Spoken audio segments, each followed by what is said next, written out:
Sana Pama, hari ini kita akan bikin santan kaliki atau santan pepaya. Jadi kita akan ubah pepaya ini menjadi potongan-potongan kecil. Tunggu ya. Memotong si pepaya ini kita tidak pakai talenan, tapi kita potongnya itu kayak gini. Kita buang kulitnya sedikit dulu. Oke, kita buang dulu kulitnya dikit sana. Nah, jadi kita membersihkan kulitnya ini, membuang kulitnya itu sebesar kita motongnya aja dulu, dikit aja dulu sana. Ini tempatnya, terus dipotong persis tuh ya, dipotong. Nah, itu terus langsung dipotong sana. Jadi di sini ada teknikal khusus dalam proses pemotongan pepaya ini, karena ini kayak apa ya sana ya, ini ada maksud dan tujuannya sih di sini, dan sebenarnya lebih ke masing-masing sana sih.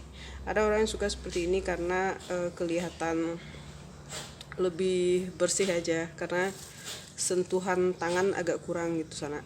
Jadi kesannya itu waktu pepaya ini dimakan itu agak gimana ya, agak bersih aja mungkin, karena nggak terlalu banyak dipegang oleh tangan kita.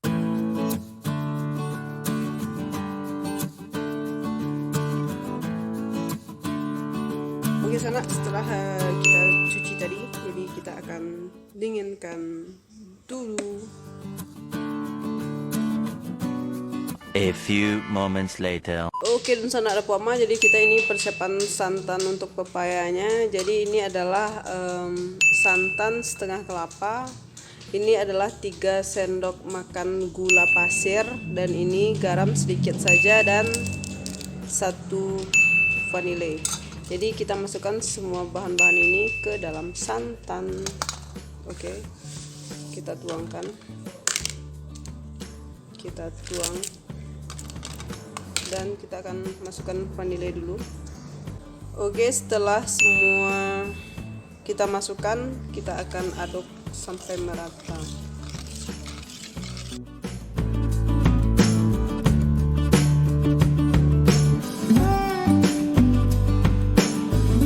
A few moments later. Oke sana, kita akan panaskan dulu di atas kompor supaya jangan basi. Mendidih sedikit harus diangkat. Oke, dan sana pasal 1 selalu berlaku, jangan biarkan santan sampai mendidih. Jadi kalau sudah hampir mendidih, kita cepat segera untuk mematikan kompor sana.